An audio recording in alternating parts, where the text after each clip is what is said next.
Welcome, Guardians, to episode 273 of Destiny Massive Breakdowns. As ever, I am your host, Kid Kaja, and I am here today with, yes, I'm going to say it, an electrifying episode. Boom, we went there. We went there right away. That's just got to set the tone. Got to set the tone early for you. I'm very, very happy to be having a ton of fun with Arc 3.0. That will be the highlight of this episode. And I am joined this week by friend of the show, multiple time guest host, back by popular demand, Legoleflash. Lego, welcome back. Thank you, man. I'm amped to be here. Oh, snap. Ooh.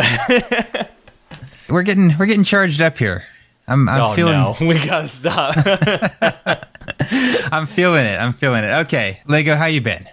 I'm doing great, man. I have been having a blast with Arc 3.0, and I have only been briefly distracted by Gerfalcon's exotic for hunters, forcing me back onto the Void subclass. Yes. But other than that, I'm having a great time, especially with the King's Fall weapons too. That's a big distraction. I don't even know where to start with these King's Fall guns. Like the perk combos out there are insane. That's, man, yeah. I'm still looking at them and I'm just like, how could they do this? I've never manipulated the Destiny Massive Breakdown spreadsheet copy that I have more than when the King's Fall weapons came out, and I was like, wait, backup plan and kickstart to get, backup plan, successful warm. You know, I'm going through and I'm editing things in ways that there are probably better ways to do. I'll just put it that way. I do want to share, I guess this is a good segue for me. I am working on a complete revamp of the archetype time to kill spreadsheet. The first stage is going to be just getting some of the new guns in, and then we're going to bring in overshields and damage reduction to the calculator, so you can see how those will affect your times to kill. That's stage 1. Stage 2 is going to be allowing you to combine effects much more free form, so you can see how any two effects are going to affect, going to kind of alter your times to kill. I'm not yet ready to put 3 columns of effects in there, but it certainly is possible if they force my hand by just making the guns work that way. But yeah, I've got some upgrades lined up. I've been taking my time with this seasonal update because there's a lot that I think we have to do now. It's funny because, and I swear I'm not going to spend a ton of time on it, but it's just cool that Bungie, with these raid weapons and with these new weapons that are coming out in general, are taking the perk combinations and we're like, wouldn't that be crazy if they did this? And there's no way would it even work, but obviously it is, and they are doing it. And it's blowing my mind as someone who, just in the fusion rifle realm, but in the hand cannon realm too, with perk combinations with incandescent, and that it's just crazy, all the stuff that they've got going on right now.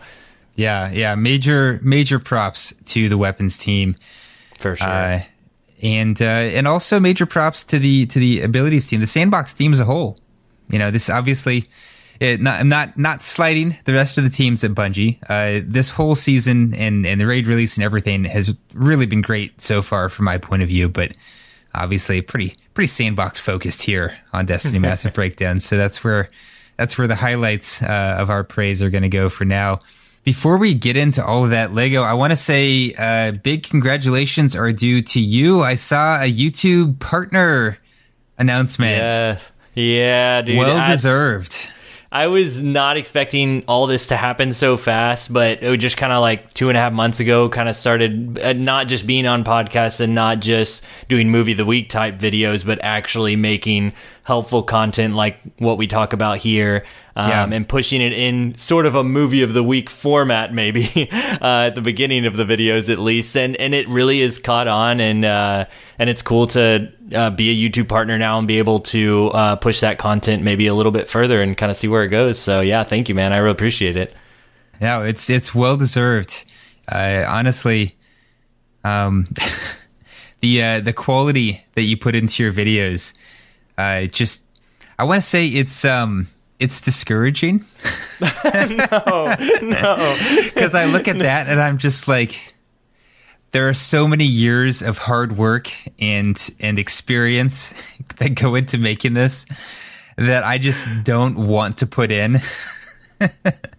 But I mean that in the best possible way. That like they're so good. They're so fun to watch. The visual effects that you have used are so polished. Thanks, man. So I really appreciate that. I think one of the best compliments I got on it recently, I was watching Big Daddy Tej, who did some voiceover work on one of my movie of the weeks.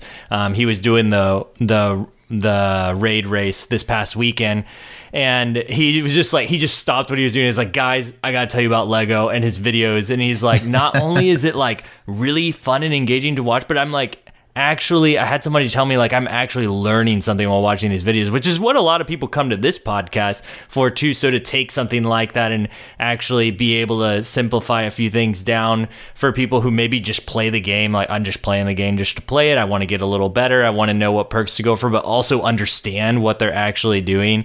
That's what y'all are doing here, and that's what I'm trying to do with my videos too. So yeah, I feel like it's going over well, and I'm excited for what's to come. Yeah, no, you are killing it. Anyone who has not checked out your YouTube channel, like, go ahead and pause the show and just, pull over to the side of the road, check out Lego's channel. You are missing out. Even when I don't learn something, I don't feel like I have wasted that time. Like, that's how much fun they are to watch. So, okay, all right, well, enough. I feel like I've like patted you on the back, like. Yeah, so hard. We gotta stop. You're gonna choke. He's his face right now, guys. If you could see. Okay, no. Seriously though, congrats again, and I'm very excited to have you here. I'm gonna take a quick pause here. A couple other folks I want to pat on the back real quick. Folks who also deserve it. Specifically, I'm talking about the sponsors and patrons for this show, Destiny Massive Breakdowns. Thank you so much for the ongoing support for Destiny Massive Breakdowns, for PvE, Podcast versus Enemies. They have just been really honing in their show over the last several weeks. If you check them out early on and haven't been back, now's the time to tune in, because they really are nailing down like a polished presentation of useful info in podcast form for the in-game. So highly recommend that. And thank you also to all the patrons for supporting myself and Mercules and making a Star Wars podcast like that nobody really asked for. But it's just so much fun to do. And this is like the best time to be a Star Wars fan. Disney has opened the floodgates to talented actors and writers and just all kinds of people in the film and TV industry. So we're having a blast over there. All right, without further ado, special shout-outs and thank yous to Impetus, Starscream, Zen SoCal, ASCII and Monk, Deacon, This Moment, Black Hammer Tech, Binary Wolf, The Shazzle, and Sylv. I deeply appreciate all of you for your incredibly generous support. I deeply appreciate all of our ongoing patrons, and I also appreciate our new patrons and as well the folks who are out there leaving us 5-star reviews. We've had a ton of reviews the last few weeks. This week, no new reviews, which is almost a relief because we've had so many that it's like, I feel like I'm making the podcast like 15 minutes longer just to get through them all. We're going to come back at the end of the episode and just talk a little bit about how you can support the show, say some additional thanks to some new patrons joining the crew, coming up with their first time donation supporting the show at the end of the show. We'll come back to that. So thank you again. And without further ado, let's get amped. I was going to say the same thing. Yes. That's crazy. We like made eye contact, and I was like, get amped. It was like the chain lightning just straight to my brain. I knew what to say. Jolted, yeah. Yeah, there we go. Talk about a mechanic that we had to spend like half an hour before this show trying to figure out some details on. Okay, so Arc 3.0 came out. They were inspired by Jason Statham movie, which I thought was like super random, but I'm also here for it. So. Big Jason Statham fan. I maybe not Fast and Furious Jason Statham fan, but like the old, like the Driver movies, like anything that's just go, go, go action. So I love the direction here. Yeah, all those kind of like just super over the top action movies where there's just like 30-minute long fight scenes that just range across like half a city. Yeah. Yep. Oh yeah, good times. And that is that. I think they captured a lot of that feeling with some of the stuff that they gave us here. Like I do feel like I keep referring to Arc as the Zoomies because I feel like I can't stop running around. Like it feels wrong to run Arc and not just sprint constantly. Yeah, I really get a Sonic the Hedgehog vibe off of all of this, which I know they mentioned some other games, but that's especially with the Warlock melee, we'll get to it, but there's that, and then just the whole feeling of like when you get like I almost feel like I can hear that Sonic like go whenever you get the speed boost. It almost feels like that, It does, actually. Yeah, you kind of do. There's kind of that sound when the amped effect like takes hold. Uh-huh. And you're just like, oh, I should be running now. Yeah. If you're a Titan, it feels like when you shoulder charge someone, rings should come out of them or something, Yes. Like you like shoulder charge and their soul just goes flying out the back of their body. Yeah. It honestly, it's almost like it makes me charge into situations when I shouldn't sometimes because I'm just like, I got to go. Yep. And so I kind of like I'm trying to make builds around the idea that I'm going to charge in head first. Mm-hmm. How do I come out of that okay? And that's everything they were talking about. Well, we've got 3 subclasses full of good stuff to talk about. Want to try to give each of them equal shrift here, a fair amount of mic time. I'm gonna let you pick the first one. All right. Everyone knows what I would choose. See, I think people think they know what I would choose. Like if anyone who's stuck with me for a really long time, I played Titan for a really long time. It's my PvE main. It still is to this day. But I've like floated around the other classes depending on what is strong for me in PvP at that time.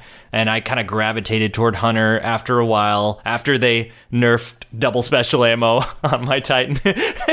Not a thing anymore. Not, well, kind of, but, and then so I moved on to Hunter, and now actually I'm really digging Warlock. I know that Warlock has gotten a lot. I think it's the number one out of the gate that the Warlock Arc 3.0 subclass tree is just, people are like, you nerfed all my arc grenades and all the web chaining damage that Warlocks were able to do before is kind of been given mostly to the Titan with their enhanced grenades, and everyone can do it to an ability with some of the fragments we've got that give you jolt on grenades, and then there's some other ones that let the grenades last longer, spark of magnitude, and so there are ways to make it work, but I think that the base abilities that Warlock has is super strong in both PvE and PvP, and I am really enjoying it in PvP because it's one of the only ones that I feel like the melee flows well with the rest of the abilities from the class, and the rest of the Arc 3.0 go fast, get your speed boost and keep going. Whereas the Titan one, for me, the new stuff, the thrusters are really great, and we'll get to Titan soon. We'll stick on Warlock for a second, but I really thought that the Thunderclap and all that was going to be my jam, but really Warlocks are my jam, so I want to start here because I had so much fun with it. Let's do it, man. Let's do it. I love Arc Warlock. I've actually, Arc Warlock has been my go-to choice for Warlock for a long time now. Mm-hmm. And so I was very excited going into this, and I feel like when they shared the when Arc 3.0 kind of first launched, they first dropped all the info on what was coming for each class. I feel like a lot of Warlocks felt let down. Like they saw shiny new stuff for Hunters and shiny new stuff for Titans, and they were just like, oh, this is all kind of the same stuff but different. They just like took the existing stuff and changed it a bit, and maybe it's worse now. And my experience with Arc Warlock actually playing it has been super positive. Same. And it has some abilities with it too when you stack on some of the exotics that none of the other classes really have, especially when it comes to getting amped. Like, I think, I could be wrong. Like, I totally could be wrong. There's so much info here. We kind of talk about it pre-show. There's just so many exotics and so many new arc abilities and terminologies and fragments that can all be stacked together. There's no way that we could remember all of it in this episode a week after it launches. But in no way is this going to be a completely comprehensive episode. We don't have 6 hours to go through every possible combination. So we're gonna drop some of the exotics that are jumping out as working well with specific, combinations of aspects and fragments. But by no means should anybody expect, I think, we're gonna forget something. Somebody out there is gonna have tried something that we haven't thought of. For sure. Absolutely. Or build upon it. Maybe we'll spark something for you guys. Oh, I know. You did it. You can't. You can't stop. You can't stop with this. No. They asked for it.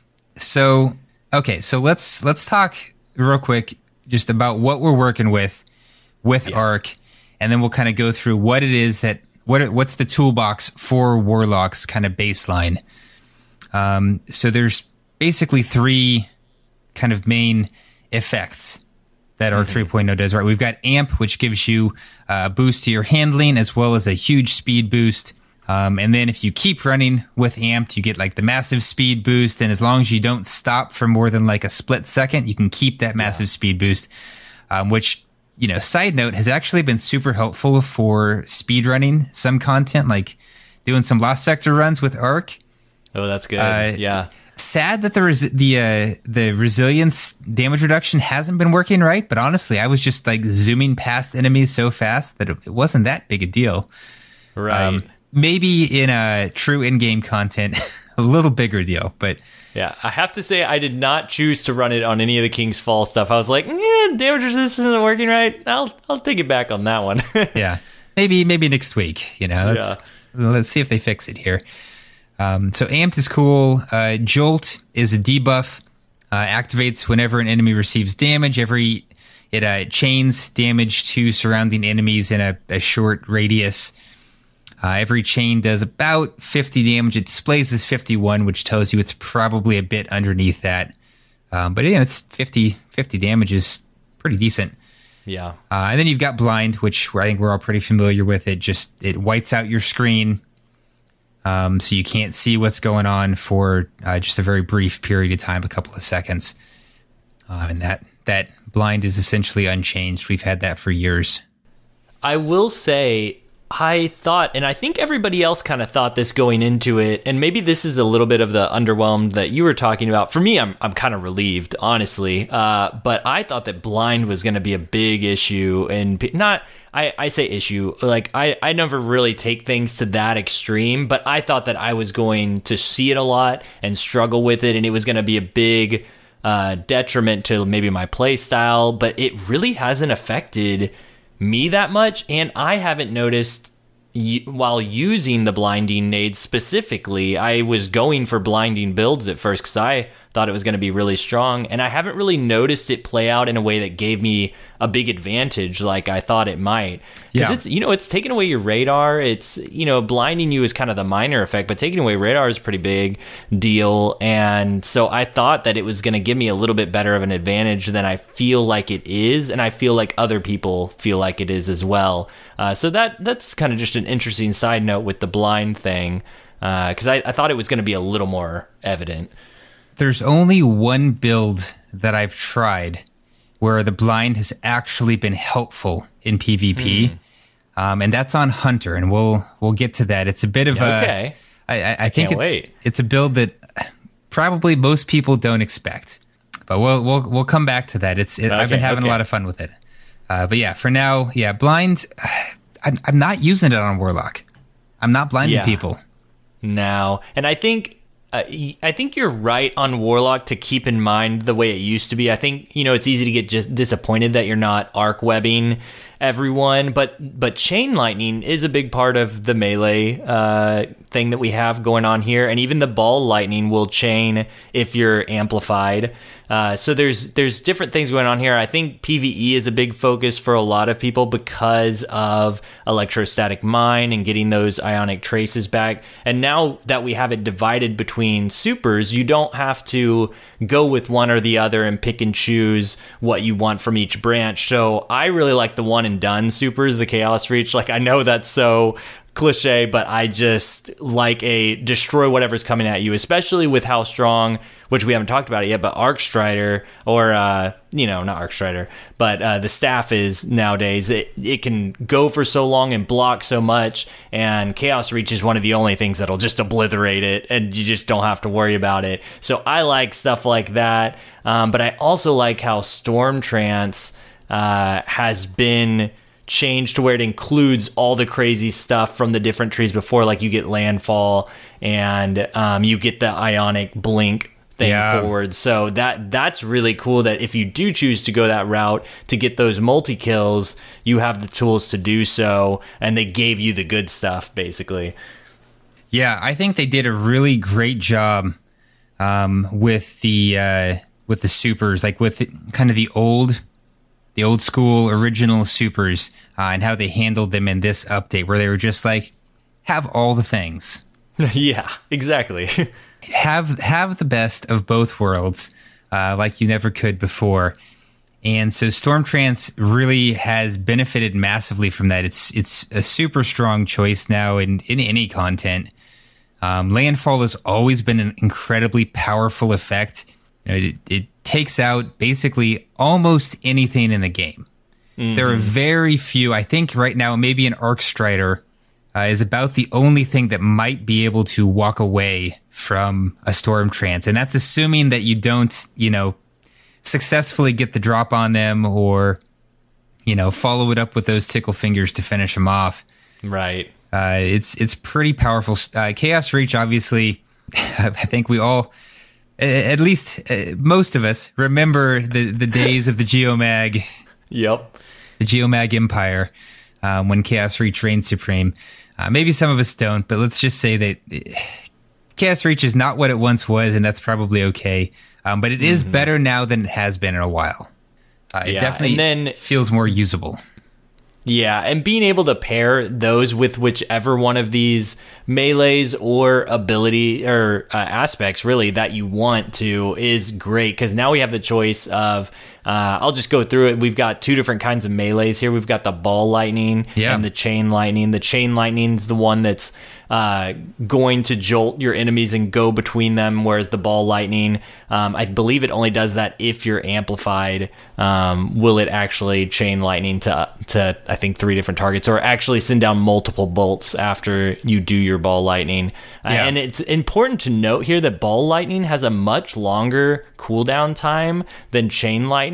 And I say this because it, much like the Arc Hunter, melee is tied to one of its aspects if you go with the Lightning Surge. Lightning Surge is the new Warlock melee ability where when you slide and activate your charge melee, you blink forward, do the Sonic the Hedgehog move, and call down lightning strikes that jolts your target as you come out of it.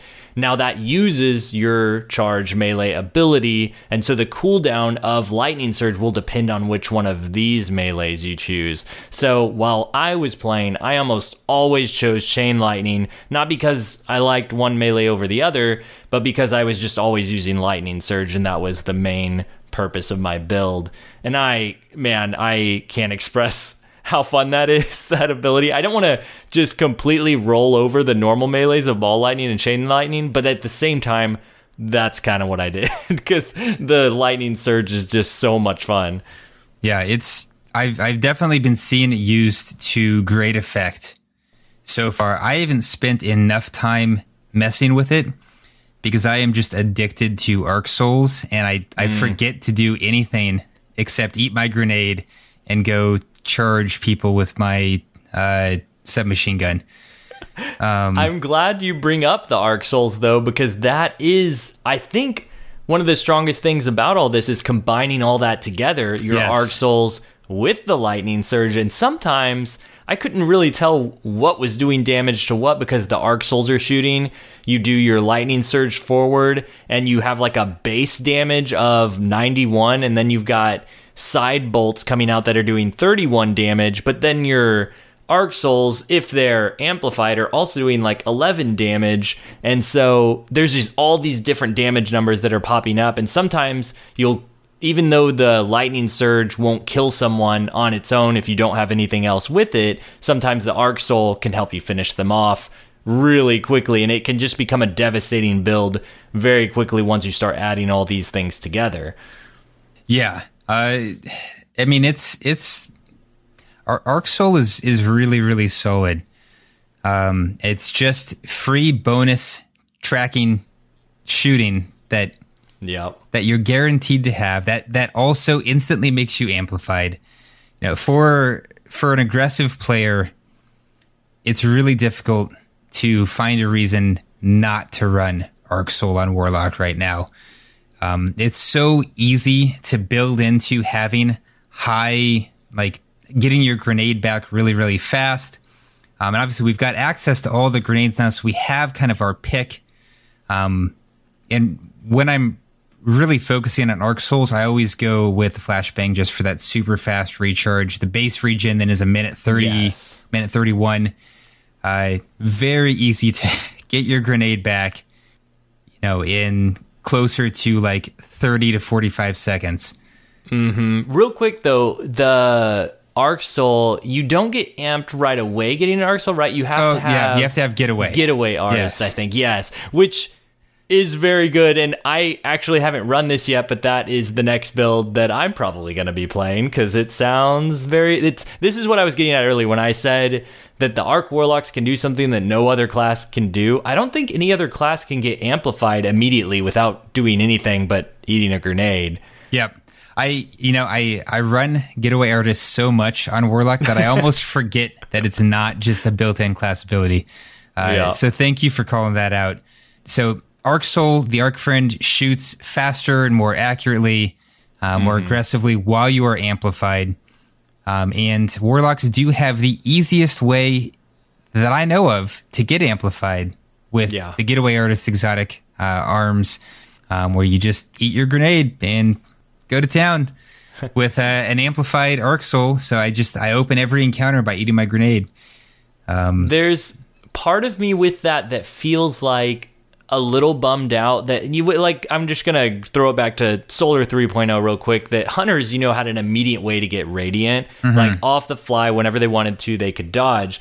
And so for a second, when I saw that Warlock could do this, I was like, oh man, I kind of wish it like wasn't an exotic and you just get amped. But then I was like, oh no, that would be ridiculous, because amped is really strong. Just the speed boost it gives alone and the repositioning. So that means that for reference, think of Void Titans right now, how they're shoulder charging, speed boosting to get to the center of a Trials map that's maybe zone control super fast. Now think about how that's going to play out if you got Arc Warlocks with Getaway Artists that are getting amped, getting that map control immediately, and then they're set up for what they have the best position possible, like faster than a Titan shoulder charging potentially.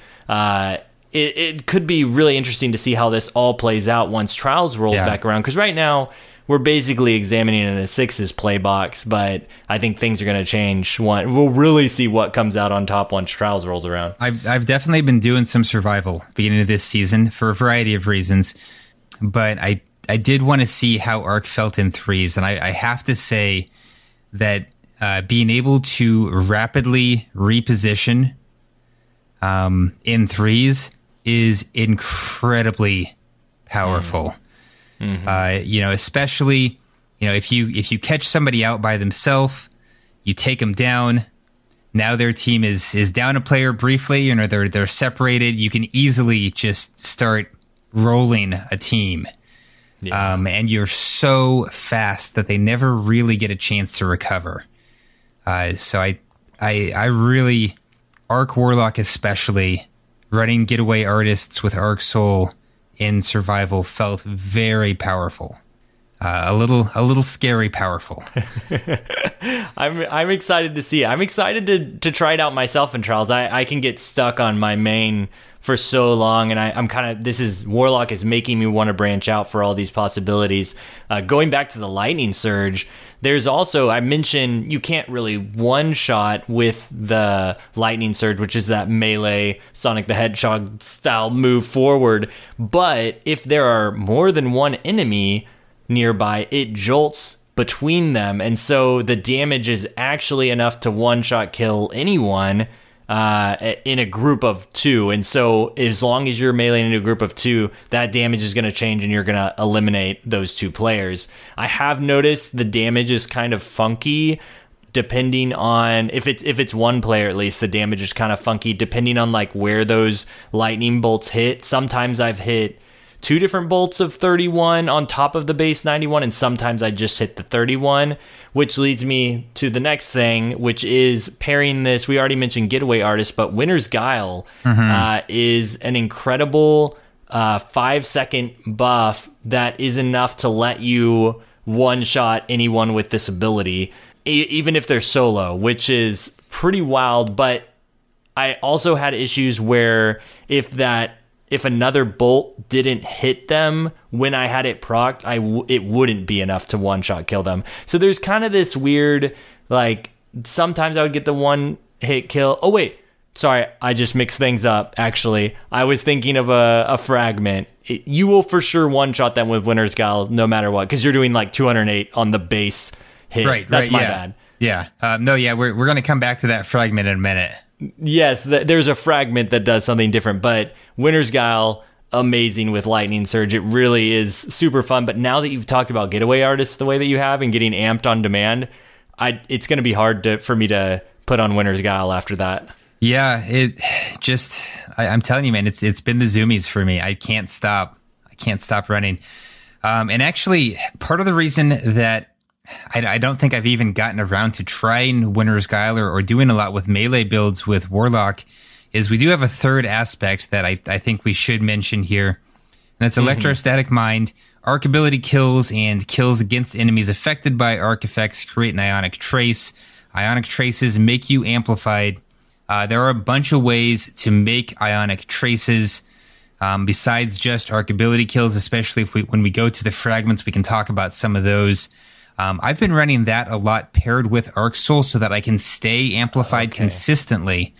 And then I just pair it with arc weapons, which, we can take advantage of the fragments.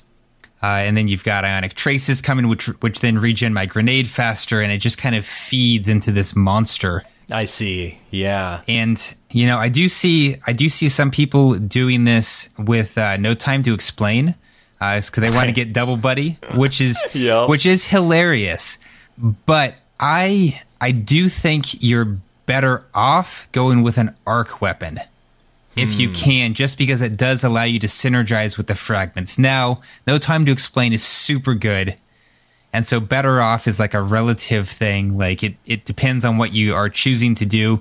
I also don't favor No Time to Explain with Arc Buddy because the distances that I want to engage with for No Time are far enough away that, the Arc Soul shots often aren't the decisive factor in the encounter. That makes sense. That really does. So, there is value there for sure, and it's just a super fun meme build. You can totally play up close with No Time if you want to. It's still good.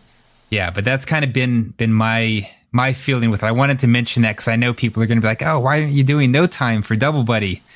And that's why. It's because I think this class is better when you're aggressive. Yeah, and you bring up a good point, too, with the Electrostatic Mind with the Arc Soul, because you're feeding into those grenades and that recharge rate. And had almost forgotten too, I was running Electrostatic Mine with Lightning Surge so that I could get amped after I did that melee kill, because it was based, I was getting those arc kills, and so it was like, okay, I'm recharging it. And I was wondering, why, man, I have this up a lot. Like, I also had the stasis like melee mod that gives you it back and everything, but I was like, I'm getting this back pretty frequently. Oh yeah, Electrostatic Mine. Okay. Yeah. So yeah, it really plays into whichever the other one you choose you want to do. But I'm really tempted still to combine Arc Soul and Lightning Surge. But even the debate that we're having this between the three just goes to show you there's some really strong options here. Yeah, all three are really, really good. Electrostatic Mind is like, it's not sexy. It doesn't, you don't look at it and go like, oh, it's so cool, but like it just feeds whichever the other one is that you're doing. So I feel like you have to go like Electrostatic Mind and one of the others. I don't know. You know, your mileage may vary, but I guess I'll pitch it here because this gun is just stupidly good. But my favorite combo, my favorite weapon to run with Warlock right now is Out of Bounds. It's the new Arc submachine gun. It's the Omelon adaptive. I got super lucky. My very first drop had Tap the Trigger and Demolitionist, and I was just like, oh, I guess I'm running Arc Soul now. So yeah, getting that, you know, because then it's, you know, either I get the kill with the Arc Soul, which is an ability kill, I get an Ionic Trace out of it, or I get the kill with the Demolitionist gun, I get 10% of my grenade energy back. It's just, you know, it's win-win for feeding the monster. But if you can run a demo weapon with this build, I think with Getaway Artists specifically, I think it really just feeds the whole thing super well. And now we've got Pugilist as well. That's what I was going to say. Yeah. If you want to go the melee, the Lightning Surge route, which is super cool.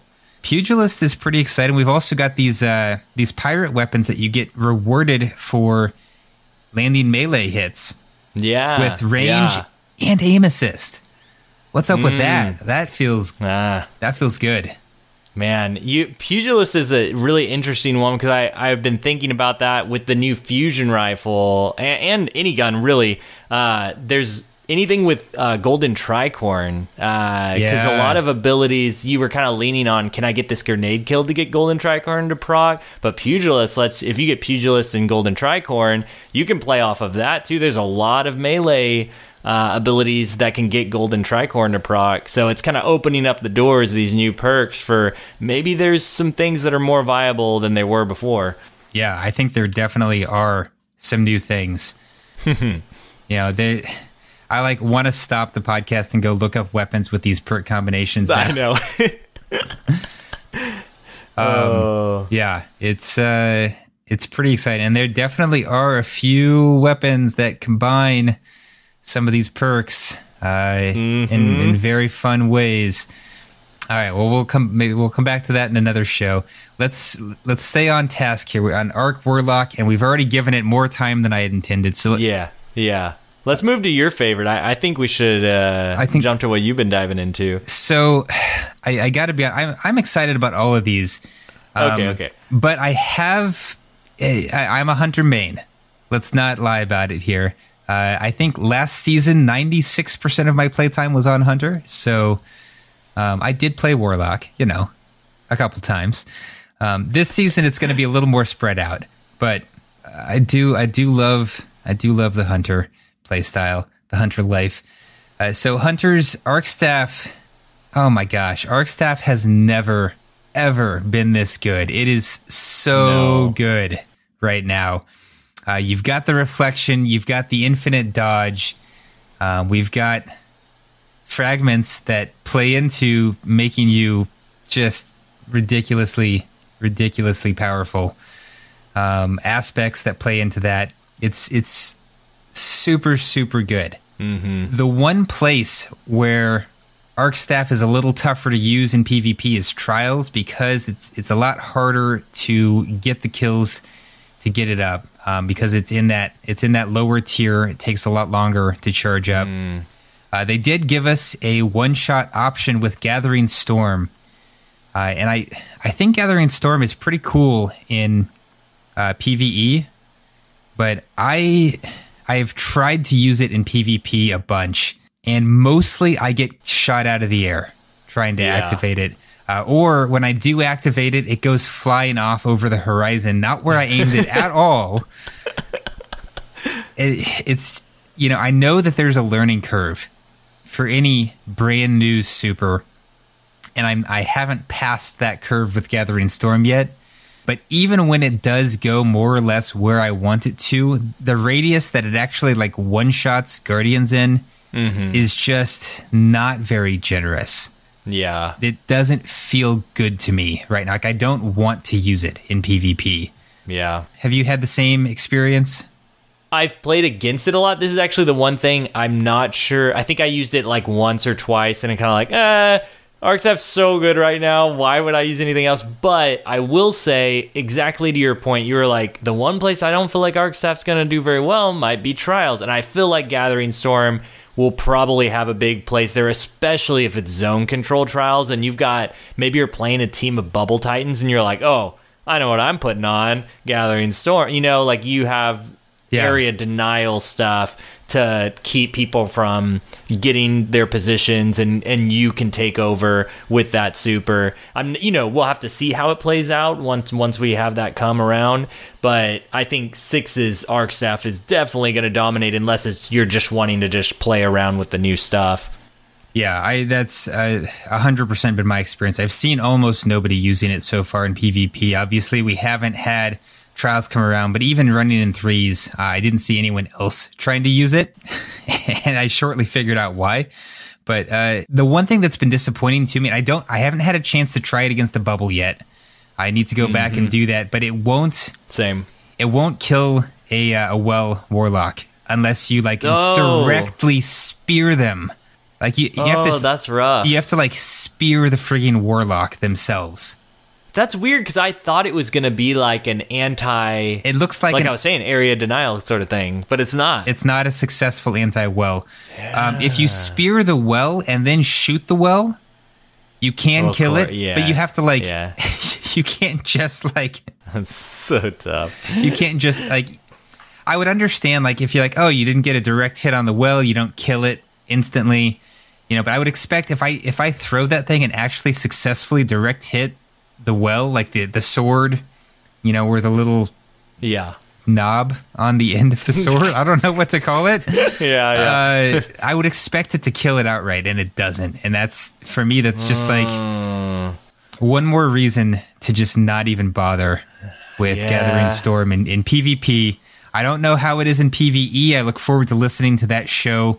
That episode is out, by the way, at the time you're listening to this, so... I'll tell you what I do want to see. Yes. I want to see, because I have seen a few people doing this, that this thing sticks to pretty much anything you throw it at. Yeah. And so that includes Warmind cells, which is pretty interesting. But it also includes the ball that Ruinous Effigy makes, which can appear in Crucible. So I know it's really difficult to do, but just as a niche thing, I really want to see somebody get a kill and then throw that super at that ball and pick it up and just run at the enemy team with it, because that would be hilarious. That would be so awesome. If it I haven't moves, seen it yet, but that would be incredible. That would be pretty amazing if it actually worked. Just, I am death. Yeah, absolutely. Oh, man. Get our even. Let's take it a step further. Let's get amplified before we do it. So you got the speed boost running at him. Oh yeah. Well then you got to do it on Warlock, right? Okay, so let's talk about Hunter a little more. So Hunter's got 2 melees for Arc. We've got Combination Blow, which I think everyone's pretty much familiar with, largely unchanged. Kills regenerate class ability, heal you. And grant a stack of Combination Blow, which gives you a melee damage buff, which lasts, I believe, 15 seconds in PvP. You can stack that up to 3 times. It is a roughly a 23% damage buff, so it's a good amount of damage. 2 stacks will allow you to one-shot Guardians, and you've got a long time to go find somebody once you've got 2 stacks up, and you can get 2 stacks, but it's not easy. I spent a lot of time trying to get this going in PvP. And when you're really trying to get melee kills as a hunter, it is rough, man. It's rough out there. People are just shotgunning like crazy. People are shoulder charging you. People are using the Warlock arc dodge explosion.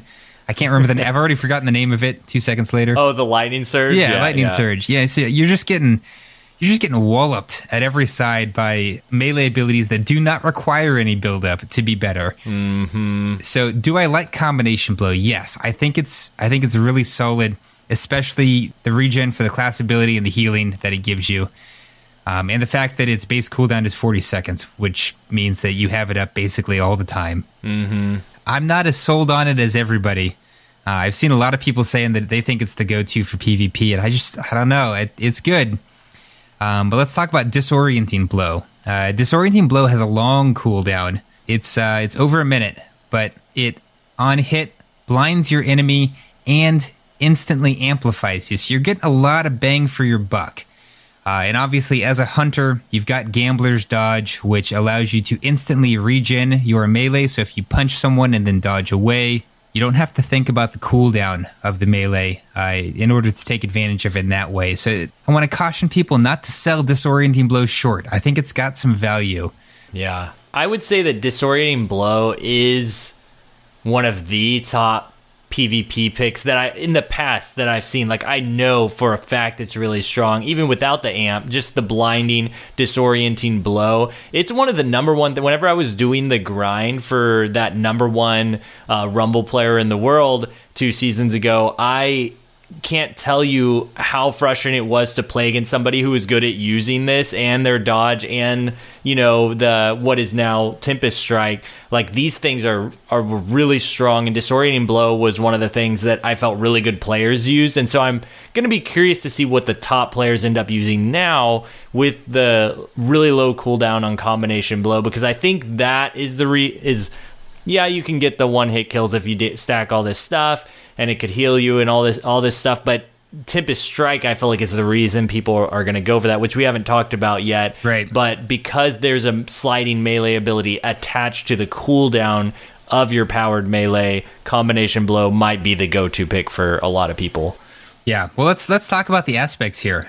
So Tempest Strike, like you said, it's activating your powered melee while sliding. You get an uppercut, launches arc wave along the ground, deals like a whole bunch of damage, over 130 damage. Applies jolt now as well. So that's pretty solid. It's a pretty solid choice. I see a lot of people using it. It's good, but it's never been my favorite melee ability. I'm going to be honest, and I think it's really powerful, and I think for a lot of aggressive playstyles, it works really well. So I don't think it's the only way or the only right way to play Hunter, but I do understand why people like it. It is very effective, especially if you are running a shotgun or another highly aggressive build. Tempest Strike can allow you to really prime somebody up to get taken down very quickly, and Combination Blow then makes sense. You're right. You know, it's super fast cooldown. You're gonna be able to Tempest Strike constantly. Which is great. It's also a lot of range, too, because that blade goes out so far, kind of like the lightning surge, and because it can be activated so quickly, like all you have to do is turn around, slide, activate it. You get somebody weak, go around a corner, and then you fake them out, come back around that corner, slide melee. Even if they're 10 meters away, they're going down. So it can be one of those mental game weapons where you're like, oh, I'm going this way. No, I'm coming back. Here's the 10-meter melee all of a sudden in your face, you know? Yeah. So it's got a lot of potential, like you said, why shotgunners love it. People who have very high, I think, sensitivity and are good with it, with their controller or mouse movement. I think those are the players that are really going to gravitate towards this stuff, because you can turn on a dime and use this really outrageous melee. Yeah, absolutely true. Absolutely. It's very solid. So we've got 2 other aspects to cover here. Flow state. Killing an enemy affected by Jolt grants Amplified. This obviously pairs pretty well with Tempest Strike. So while you're amplified with the flow state aspect specifically, your class ability regenerates much faster. It's pretty noticeable. you get a huge reload speed buff. I think the estimates I have from the Destiny Science Discord here at Massive Breakdowns is plus 55 reload speed, 0.87 duration multiplier. You also get a 97% damage resist during dodge, which for me is actually the most valuable part of this. And it's made flow state just impossible not to run for me. Yeah, it's I could see that. An absolute no-brainer. Pairing that with Arc Staff, you can just dodge at people. People haven't figured out yet that when you have Arc Staff, they just need to run. Like, trying to kill you while you have Arc Staff, you have to mess up to get killed, which happens. People do mess up running Arc Staff, but you've now got the Whirlwind block and you've got flow state. So if you manage to get amped and then you activate your super, you're just invincible. Like, you cannot die. Yeah. It's nuts. That's really good. And then Lethal Current. Melee hits on jolted enemies will apply blind. So you do get, if you're able to jolt somebody, then you can blind them even with combination blow. And after using your class ability, and this is what really makes Lethal Current, I think, a very solid aspect, your melee lunge distance is increased. Your next melee hit applies Jolt, creates a damaging aftershock. The effect lasts for 10 seconds. And after using your class ability during Arc Staff, your next light attack deals damage twice, which just guarantees that whoever you hit is going to die. Yeah. There are, times when that light attack might not be enough. Lethal Current really makes sure that most of the time it is. Not a lot can survive through that. So 3 solid aspects. What have you been liking on Hunter as far as aspects go? I honestly can't figure out what I like the most. I lean towards Tempest Strike because it just, like I was saying, the range on it is so incredible, and it's really hard to hit people when you go up in the air like that, but that's something that we know, and so playing off the dodge stuff, I thought I would gravitate towards something like skip nades and Shinobus, where you can use a fragment to chain people, but we were kind of talking about that pre-show, and that maybe it's not the best choice, and so I haven't really figured out a place that I really like with all of this stuff put together. And because the melee combination stuff, I'm not really feeling either. The thing that I keep falling back to is that Arc Staff and like Raiju's Harness is just so hilariously good that none of the rest of it even matters, at least in 6s right now. When it gets more serious in Trials, it's going to kind of be a little more down to the wire. I'm going to have to start stacking this stuff a little more intentionally.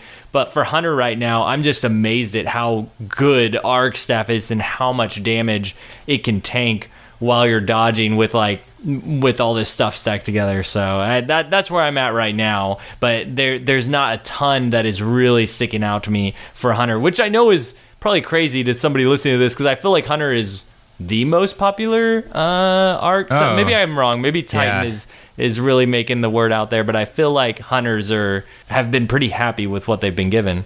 Yeah, I mean, Hunters have long been the most populous class. I think it's kind of the default for a lot of new players. They gravitate towards Hunter. That lone wanderer kind of power fantasy, I think, just grabs a lot of people.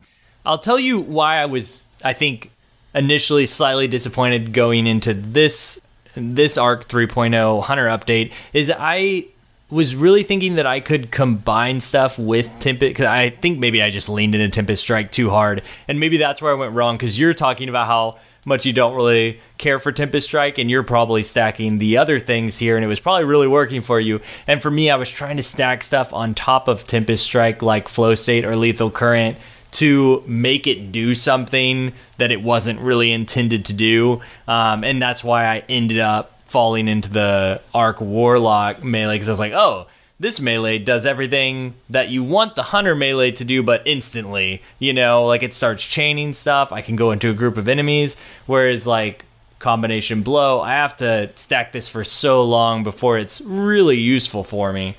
Yeah, I think if I was going to run Tempest Strike more seriously, I probably wouldn't even be, like, as far as exotics go, I'd probably be looking at just like Frosties or Stompies, just like going super basic, like run fast, slide far, get everything recharged quickly. Like those would be the main things I'd care about, and just Tempest striking everybody that I come into, and following up with a shotgun or an SMG or a sidearm, whatever was feeling good at the time to kind of polish them off. Or, if they were primed already, great. If I've got skips or something, I've been able to tag them with skips or an arc bolt, then true, you can kind of polish them off with Tempest Strike really easily. And I think that's a totally valid and strong playstyle, because it does absolutely allow you to charge in and kind of remove some of the danger. That said, if you miss your Tempest Strike, you're in kind of a really terrible position. So it's not without its risk.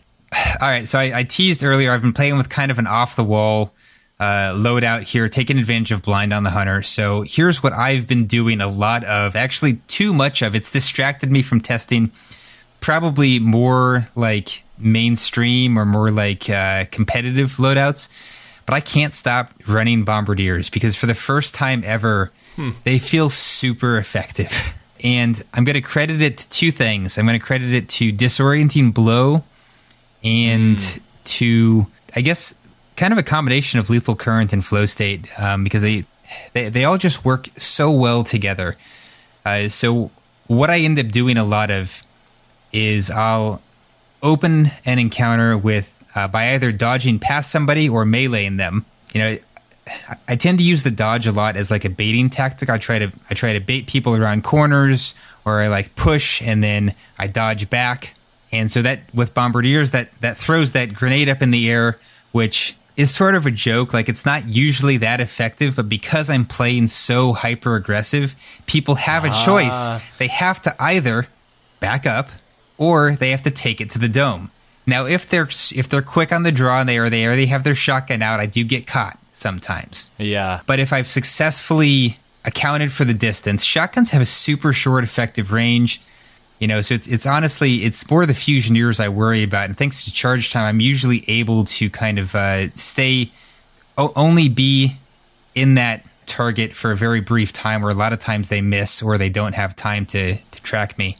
And so I end up pairing up just that grenade and a melee. Somebody's just blind the whole time. I take them down just straight up with that. It's also great fun for 2v1s in close quarters, because you can dodge into a hallway or dodge off an edge down below people. You end up tagging both of them for a little bit of damage, hop up with a shotgun, polish one of them off. You don't even have to be in one-hit kill range because they've already taken damage. They've been blinded. They may not even know where you are. That's good, yeah. And then I can circle around. The second person is now chasing me, and I pull out an SMG, and that's just a bad weapon to be chasing somebody. So it's a lot of fun. Like, it's... Yeah. I don't know. I probably will take it into trials. Let's be honest. I probably will. I don't know if it'll be super effective in trials. It was super fun in survival. And that's skill-based, and they didn't reset, so I have to assume that it's good against people who are at least at my skill level. So that's what I've been doing too much of right now. I've been distracted from the more standard hunter fare. But it's... Man, the sandbox feels so aggressive right now that it feels really tough as a hunter to stay alive. Like, I tried running Wormhusk, and I just felt like it wasn't enough. Like, I couldn't... On an Arc Hunter, I just couldn't stay alive in close quarters trying to play aggressive compared to Warlock or Titan.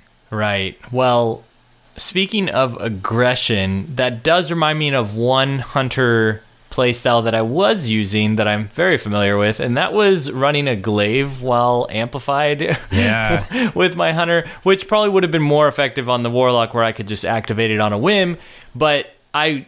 a few times was running around while amplified with my Hunter and a glaive, and I have to say that at that speed, a glaive running at you, because glaives, there's no lightweight glaive, you usually don't have that much speed, but when you're amped and have the super boost and are running at someone and there's a Hunter jumping at you, that slows down you a little bit. But just the speed, like, people would just... Guardians would completely be unaware that I was in their presence because I came at them so fast, and then I have a shield, and then I'm in between them, and then all the fragments start playing in, and it's just a crazy time using a glaive with Arc 3.0. Glaives feel good with Arc. They do, because you can close, like you said. really come down on people. Speaking of aggressive playstyles, I've heard a few people buzzing about Liar's Handshake with Arc Hunter. Yeah, and I'm not sold that this is a viable strategy. Like it's funny when it works, but I mean, you have to get hit first, or I mean, I guess either way it goes, like it just feels kind of risky because that 50% of the players in your lobby have a shotgun. Like, this is not a great strategy. This is a you got caught with your pants down. Like, this is a bad things are happening to you kind of trigger. Like, I think it's probably great for dealing PvE damage, but we've also got 1-2 punch, and this doesn't synergize as well with 1-2 punch. It offers a much reduced, or it reduces 1-2 punch's bonus if cross counter is active. So like, I don't know. Yeah, I used it as well. I did not have much success with it. I think it was one of the things I was trying to get rolling, and I just was like, skill-based matchmaking, loosely is in the game now. And like you said, I feel like everybody I was playing against knew what they were doing. They all had shotguns. It's not like I'm going to pull off some... It's one of those niche things where it's like, if you get this pulled off once in like 20 games, good for you. You got the clip, but I don't see it being a viable thing you can just use all the time unless you're just doing it for the laugh. Yeah, I would firmly agree with that. Yeah, I think we already mentioned Raiju's Harness. It pairs super well with all of this. Because you've just got infinite... Not infinite, but... you can just block forever. Yep. Arc Staff lasts super long. I think that's about it for the really obvious plays here. I did try both Lucky Raspberry and Shinobu's Vow, and I felt like they're both pretty disappointing in PvP. Yeah. The grenades just are not hitting the way that they once did, and that's the biggest change. Even when you're running the fragment that allows your grenades to jolt, I just wasn't sold on it. Which kind of makes where we're going next, the Titan stuff, really appealing, kind of. Yeah, I tweeted this out. Like, I don't feel like I cannot play Titan this season. I played Titan this week for the first time in like 3 years. Oh man. It's like we're reversed. That's me with Warlock. Like I play Warlock every once in a while for the blink. And which now I don't even have to do. Which we didn't even mention that. Our oh yeah, how did we gloss our over? Have Blink now, guys? How did we gloss over Blink? Oh my gosh. Yeah, Blink is so good. Oh man, are you using a different jump or are you using Blink? I was using the normal one because I was running a glaive a lot of the time when I was using it, and it's just you can't really make Blink work with a glaive. But I do love Blink. It was one of the main things whenever I was using that enhanced surrounded glaive. Blink was like the sure way to get into a group of people without them realizing what the heck is going on. Yeah, but Blink is back and better than ever. I don't think that it's at its original like Destiny 1 House of Wolves Blink shotgunning strength, but it's pretty good right now.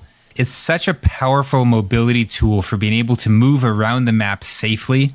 That's honestly, I think, the biggest thing that I use it for as a hunter is just being able to safely navigate the map using cover to close hard on people from pieces of territory that previously I would have had to like either just cross open ground or go all the way around the map the long way to try to circle someone. And it's like, now I can just blink through to cover and they have like a split second to hit me.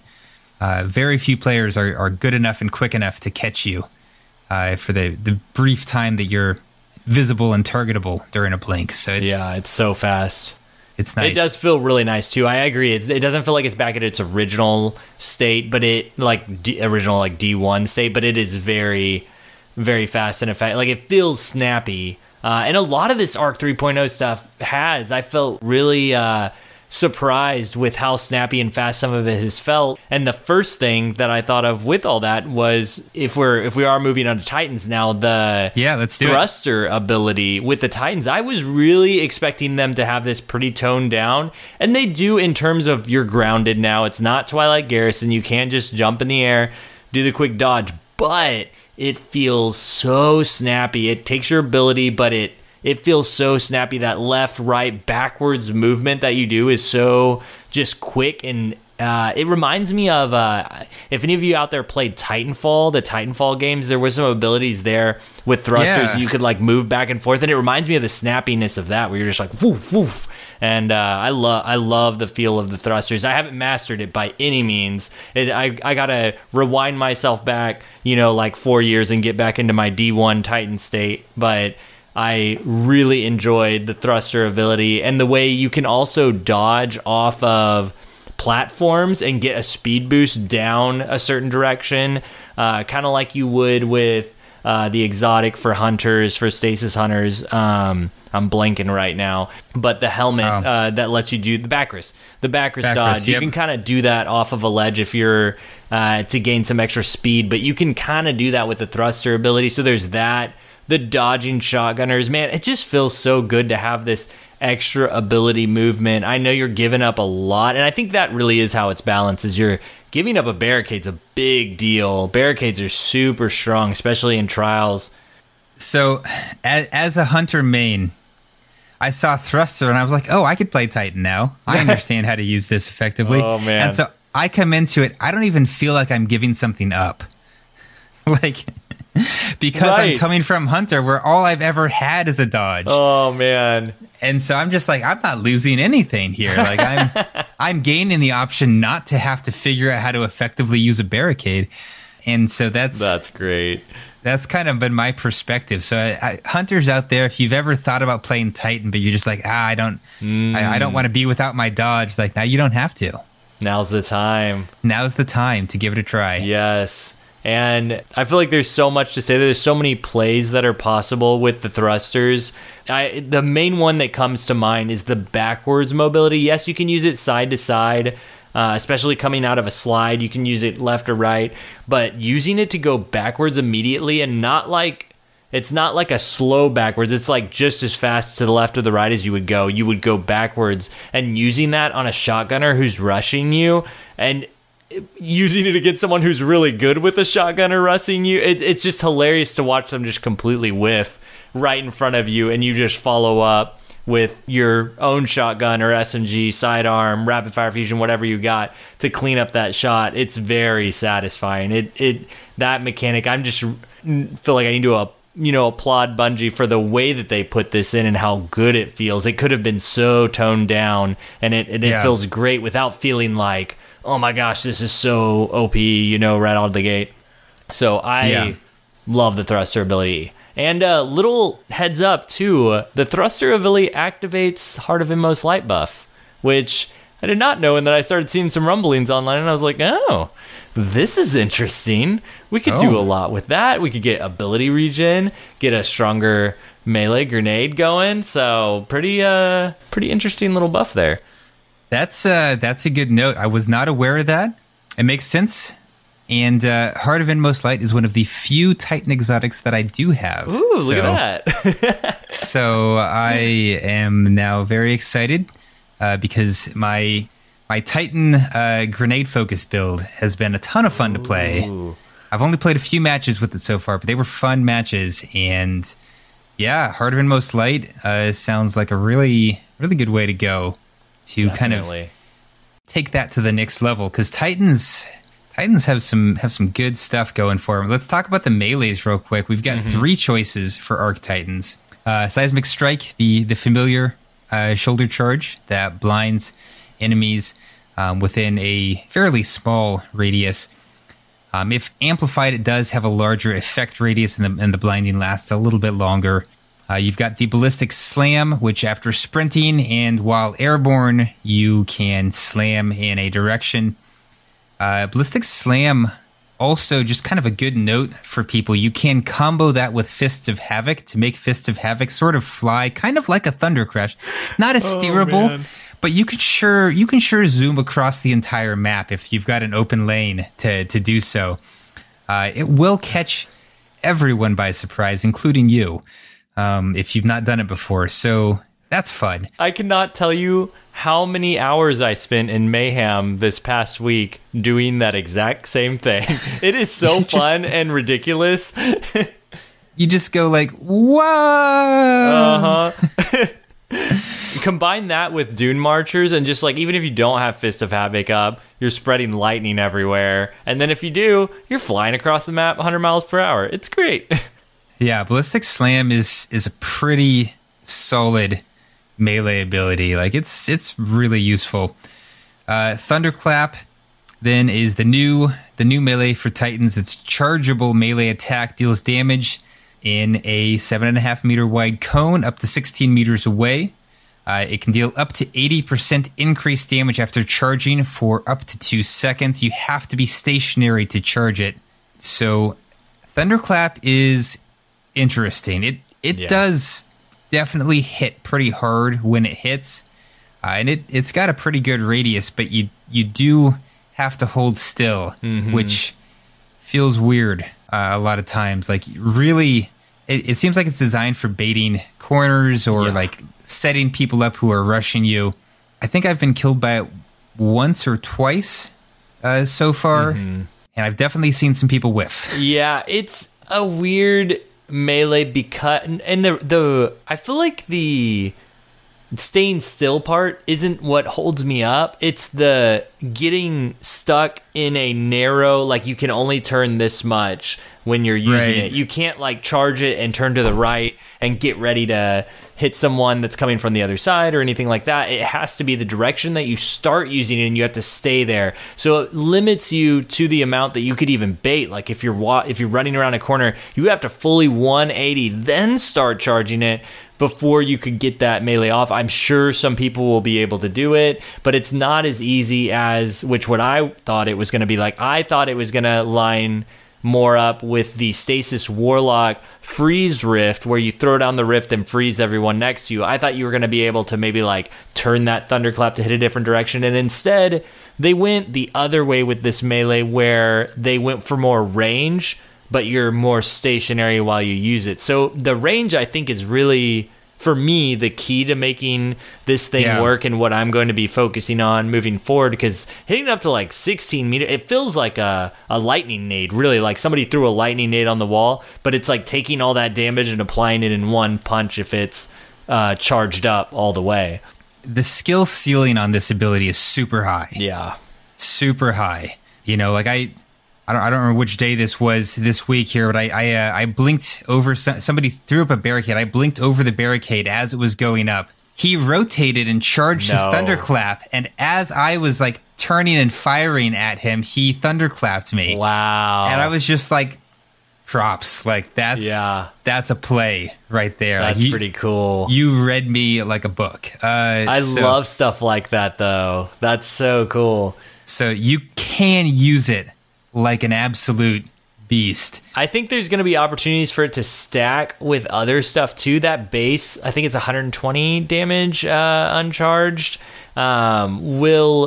I think once we get to where we can use that immediately, right now, there's this weird thing going on with the melees, specifically with Thunderclap, where if you are near an enemy, it will automatically use your normal melee, even if you hit the powered melee button. Yeah, I noticed that. And that was really frustrating, because I wanted to like sneak up on two guys, charge it up, but it forces you into the melee. You can't just do something like that. So I think once I'm guessing that's kind of like a bug or something, or maybe it's something they might adjust over time, because that would really open the doors up for a lot more possibilities for us. And I think that 120 damage, you could stack that on top of some of the other fragments, or some other, like maybe a shotgun shot or something, because we forget that this thunderclap, when everybody thinks about it, I think our mind immediately jumps to the charged thunderclap, but the uncharged thunderclap is that much damage at that much range. I don't think that I haven't tested this, so I don't want to just say this is absolute fact, but I'm pretty positive, because I've seen people hit from this far away, that the uncharged melee still hits for the same amount of range, which is a pretty big deal. Yeah, as far as I can tell, the range doesn't change based on the charge time, but they do have to be like outside your normal melee range for you to like use it, which is actually frustrating. So hopefully that's something that is a bug that they can correct fairly quickly. All right, let's roll through the rest. We've got a still a bunch of arc stuff to go over. We're somehow finding a lot to say. So Fist of Havoc, I think everyone's pretty familiar with. Don't really have to spell that out too much. Thunder Crash, again, been around for a long time. Nothing new here. Both good supers. Both kind of have their specific purposes. So I'm going to kind of leave it at that. I think people know which one they prefer and why. The aspects, though, So Touch of Thunder, super exciting aspect. Enhances certain grenade types for Titans. For flashbangs, it adds an additional blind effect upon the first bounce of the flashbang, so you do want to make sure that you bounce it. The pulse grenade, damaging an enemy, creates an ionic trace, and it deals increased damage as it lingers, so as it continues to pulse, it deals more damage with each hit. Lightning grenades, you get an extra grenade charge, and the initial blast of your lightning grenade jolts targets. Now, do note, you can only have 2 grenades, so you can't run this, lightning grenades, and armamentarium and think you're going to get 3. Doesn't work like that. Just, be aware. And then Storm Grenades creates a roaming thundercloud for several seconds, chasing enemies, firing lightning bolts underneath it. That's the one that I'm loving right now in PvP. It's very good. I'm the exact same way. I'm like, this is the grenade that I love. Like, I already liked Storms because they recharge pretty quickly. They got a bit of a nerf in that department. They don't charge as quickly. But that leaves room for them to be super, super good on Titans. Like, the tracking on these things is aggressive. And they are not fast, but they will force your enemies to move. No cover is safe from these Storm Grenades. They're very, very fun. I'm going to pass the ball back to you here for the next couple aspects. Yeah, I just want to reiterate, Storm Grenade's awesome. Flashbang Grenade was the one that I gravitated towards initially for that extra blinding bounce, but I really didn't feel like it did anything. I don't know. The radius is so small. I think it's probably super useful in PvE. Yeah, that would make sense. Throw it through a crowd of enemies and they just all get blinded. Yeah.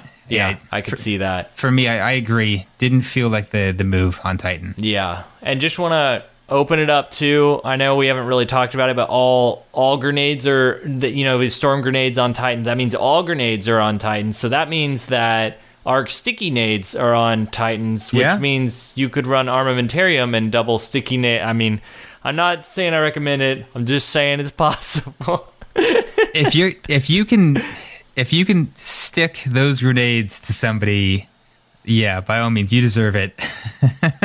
Like, I might just take you up on that. Okay, good lord, I'm just impressed.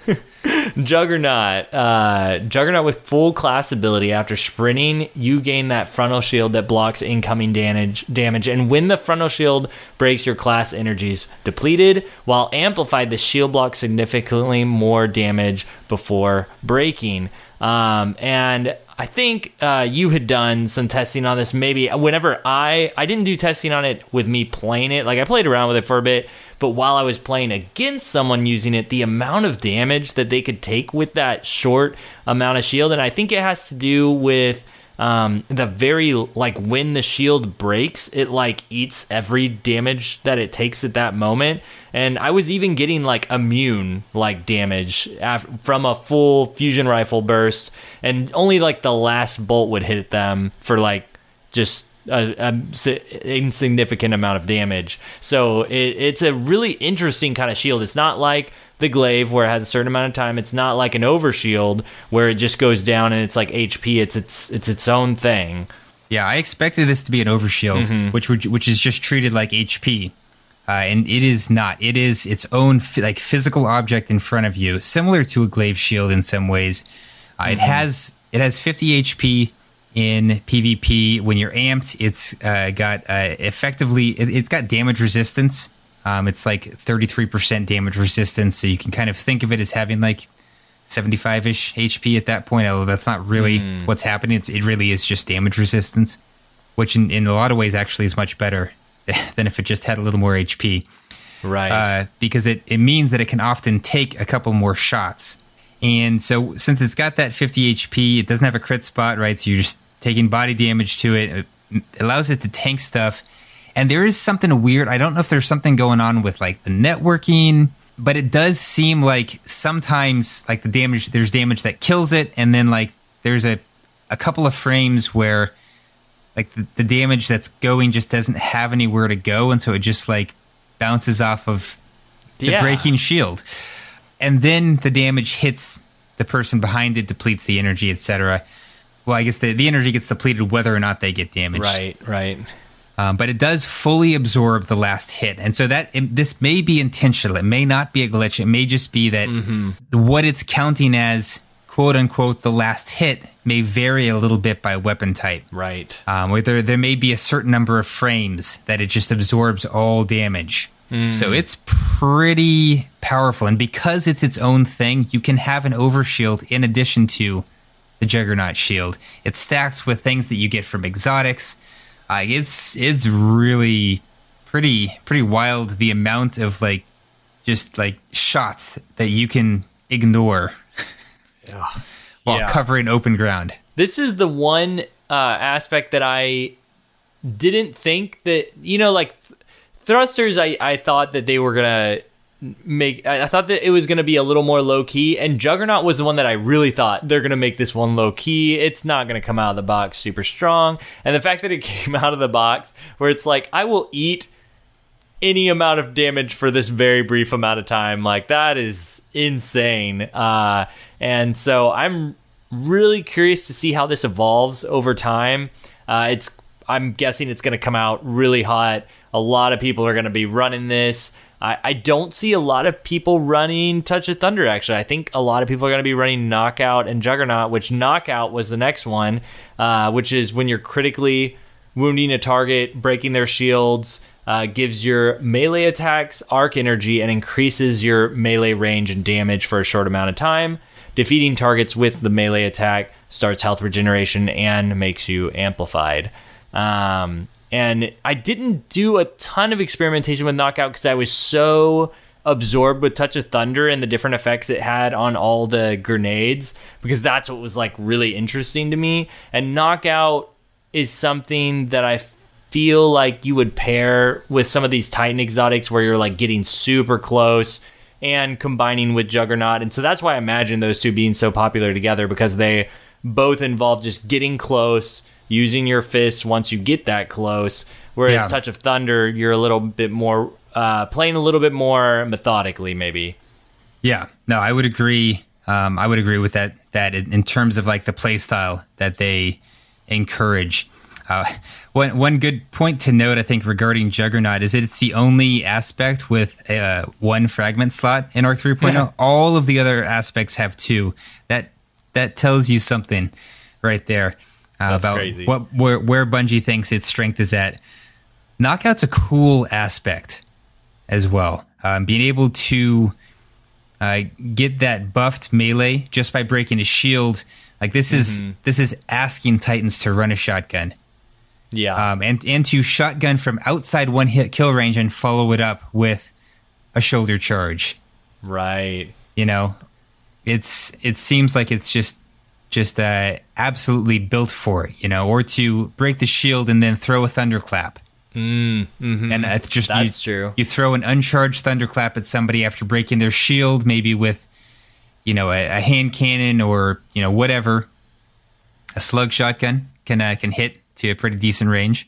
That's been what I've actually been running when I've been focusing on Juggernaut and Knockout, is a slug shotty, because I can hit from outside shotgun range. I don't have to get the kill. I don't even have to get the crit, right? I can just, if I get the crit, great, they're dead.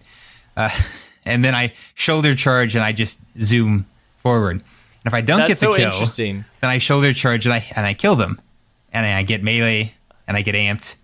That's great. A good loop. Yeah, I feel like my mind immediately goes to, I want to get Knockout to proc without my charge melee, and then use my charge melee with Knockout to go for the next guy, go for the follow-up. That's where my mind immediately goes to with Knockout. But yes, they're both great options. I want to point out too, I know this isn't the PvE side, but Knockout on PvE is where it just goes insane, because that attacks with arc energy on your normal melee is giving you powered melee, you can make wells with that, and you can just make the build go nuts from that point on. And that's where, like, we were talking about Golden Tricorn and Pugilist, something with one of those builds with knockout, even in PvP, could be really strong. Oh, yeah. Yeah, find yourself a fun weapon that benefits from melee kills, and knockout becomes just insane, absolutely insane. So with Juggernaut, and I told you this before the show, but I've been feeling real sad that I haven't been collecting the Titan exotics because I don't have Antaeus Ward, and there's kind of a big brain play you can make with Juggernaut. So, if the shield gets killed, you lose your class ability. So what you want to do, in my mind, is you run it with Antaeus Wards. You charge somebody. They shoot you once. They don't kill the Juggernaut shield. You slide. Your Jug shield goes away. You keep your class ability. You've now got the Antaeus Wards shield protecting you. They shotgun you. Your Antaeus Wards just say nope. And then you shotgun them. You are at full health. You have a class ability. And you can now do it to the next person. So all you have to do is just find solo people and just absolutely meme on them with invincibility. It's nuts. Like, this is why Juggernaut only has one fragment slot, because it's actually unfair. I'm just building together what you just said about knockout, and just, I don't have to be that far from someone with a shotgun.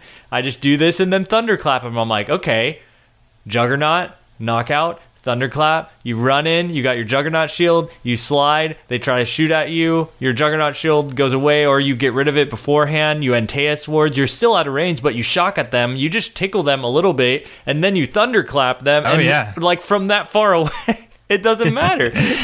And if you somehow took damage from somebody shooting you from the side like a jerk, because how dare they flank you, now you've got health regen too, and you're amped, so just get out of town. Circle back, do the same thing to them. Titans have such just fun play loops for aggressive players, but they also have some pretty fun options if you don't want to play aggressive right now. And that's where Touch of Thunder really shines. If you want to be a little more circumspect, if you want to be using cover and denying cover to those on the other team, they named it Touch of Thunder, and I feel like they knew that storm grenades were gonna be the go-to pick here. It's really good, and I like pairing it with knockout because then I'm not tempted to sprint into a bad situation. So it allows me to use knockout defensively, where I'm treating it as an option to punish a rusher. Somebody tries to push me, I break their shield, I melee them. And that's where Thunderclap also feels like the right choice as a defensive melee. I might be using Shoulder Charge as an aggressive melee, because then, if I get the kill with my shotgun or whatever, I'm following with a Shoulder Charge, I get to keep the melee, right? That's the nice little cheat thing that as a hunter I feel like is super unfair. You miss your Shoulder Charge and you don't lose it, but my throwing knives and shurikens are just gone forever. Yeah. I'm not bitter though. Hunters have nice things too. It's all good. Every class has nice things. I truly am not bitter. And I'm actually even less sad now because I'm now playing Titan again. So, but you've got me excited to play Titan right now. Like, I'm excited to run in because as I'm like going through the list of things we just named, I'm like, oh yeah, I could have thrown in a thruster dodge in there too, and then thunderclap. Like, there's just unlimited possibilities. If you somehow completely have messed up your loop, you've still hopefully got your thruster to just dodge and get out of town. Yes. Like, turn some weird direction and just go away. And try again. So that's great. It's a great play loop. So Touch of Thunder, I have been pairing, speaking of glaives, with a glaive. I have a Nezerex with Adrenaline Junkie and Demolitionist. Yes. And the glaives, I do think, are good enough now to run without Impulse Amplifier. And I think especially, like, they're still having a few wonky connection issues. I think, they've said Season 19, probably that's going to go away. And at that point, I feel like Impulse Amplifier no longer is required on a glaive. So I'm really liking this build because we've got fragments that feed off of arc weapon kills. You can get a blinding burst from an arc special weapon kill if you want to go that direction. I don't usually, but it is a super strong option to have. And with Touch of Thunder, I can prime people with Jolt, not with Jolt, but I can prime people with Storm Grenade, and then I just walk in, and as long as I've like dinged them, they're running from the Storm Grenade. I just clean up with Nezarex. That's good. Yeah, that's really good. It's and you've got Demolitionist, so you're picking up more grenade energy. You can run all the things to increase your grenade uptime. If you're like a smart Destiny player, you've collected all of the exotics, you have Armamentarium, and you can go double storms. And just like it's with one storm, it felt really good. And I this is literally the first time I've played Titan in 3 years. So with 2 storms and somebody who knows how to play Titan, I feel like it's fun. I feel like it's a good option. Yeah, Titans have a lot. Speaking of exotics, they've got a lot of stuff. Feedback Fence is actually one of the things that can be really good now with the the spark of not just resistance, but spark of feedback that gives you the taking melee damage briefly increases your outgoing melee damage. They do. Stacking those things together, you're winning all your melee fights. Yeah, that's like Feedback Fence is like the good version of Liar's Handshake for PvP. Yeah. And it's defensive too. You don't even have to be aggressive. Just somebody comes at you, and you're like, oh yeah, reverse card. Yeah, so I think that's a solid option to have. Heart of Inmost Light we talked about is good. Insurmountable Skull Fort I think is a really strong option if you are running a hyper aggressive shoulder charging build, because it gives you just one more way to get health back even faster in those encounters. It also refills your melee, so if your Jug Shield your class ability. So if your Jug Shield actually does get killed before you slide in, say you're not running Antaeus Wards in this case, you're letting the Jug Shield get killed. Now, Insurmountable Skull Fort is going to just refill it so you have a Jug Shield for the next fight. So I think that's a good option as well if you don't like Antaeus Wards or you don't have them. What else do we have from... We kind of mentioned Dune Marchers already. Those ones are pretty solid. Always good. I used it just one night, and it was like, a few triple kills, some double kill. Like, it was just going off the rails. It's a pretty crazy exotic, and just the distance for which it changed, and just if you just tickle someone with Ballistic Slam, it just goes out. It's just crazy. I need to use it with Thunderclap. I haven't tried that yet. I'm curious if it even would, if there's enough time for you to proc it right after a run to get Dune Marchers going, I feel like it would, maybe if you didn't charge it, but if you just used it right off the bat, you could do something crazy there. I'm gonna have to give that a go. One of those anime just run up and punch the air towards somebody. Yeah, and then it changed to everyone around them. That sounds promising. I feel like there's some potential there. Yeah, I think those have kind of been the big Titan exotics so far that have jumped out at me for Arc 3.0. I'm sure that there are probably a bunch of others. Oh, I mean, Worm God Caress, if you want to just punch everyone. Because after you get that first melee down, pretty much any powered melee you have would one-shot. And then after that, you're one-shotting everything. It doesn't even matter. I'm pretty sure with that, plus some of the arc abilities, like the Spark of Feedback or any of the other ones that boost your melee, you're going to go crazy anyway. So the thing with that is it's such a short amount of time, Worm God. It kind of feels similar to the way the Hunter one does, Liar's Handshake, where you've just got just a short amount of time to get in, and it's not like the Warlock, like I was talking about earlier, Winter's Guile, where you can kind of boost forward and get that lightning surge to go off, and so it's easier to get the kill really quickly, where I feel like some of the Titan stuff, you gotta kind of run for a second before you get it going or charge it to get it going, whereas that one's just a slide melee. You can activate it immediately. So Worm God can be a little funky. Oh, Syntheseps too, how could I forget? But that's kind of a given. There's nothing really new that's happening there. It's just kind of the same if you want a ballistic slam in, go for it, you know? I want to say too, I did misspeak earlier. I spoke correctly the first time with Skull Fort. It's your melee that it's recharging. Okay. Yeah. I wanted to say that, but I wasn't sure if something changed. So no, I said melee, and then I was like, oh wait, class, and no, it's your melee that you're getting back. So you have your shoulder charge for the next time. Well, also with that shoulder charge, you have to get the kill to have the melee energy come back to you. So just make sure your target's weak, because a normal shoulder charge on a full health guardian won't kill them. So you just got to make sure they're tagged, or one of your teammates has tagged them with Skull Fort before you get that kill. Yeah, this is another one of the things where I'm running Slug Shoddy to prime the target, because you get that long, you've got like 12 meters of range even on that's good, a mediocre Slug Shoddy, so, or 11 meters, whatever it is right now. It's further than melee, and further than pellet shotgun. So you can prime them shoulder charge. And because, it's combining with the aspects there to give you that longer melee range.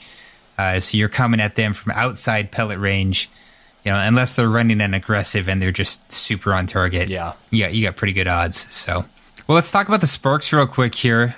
So I'm curious, we've kind of gone through, and a lot of times with these builds, we're focused on either getting our melees back quick or getting our grenades back quick. So there's kind of two main areas. So I'm curious, if you're focusing on like a melee build, what are you looking at for sparks here? What are your kind of go-tos been? That's classes? Interesting, because I haven't been focusing on the abilities side of this. I've been focusing on the different angle. Yeah, I've been focusing on the resistance for one. That I believe it's 10% PvP damage resistance with Spark of Resistance, because a lot of my playstyle coming from Hunter Invis has been kind of just getting behind enemy lines, and now with Arc 3.0, I'm doing the same thing, but just a little more in your face, a little more aggressively.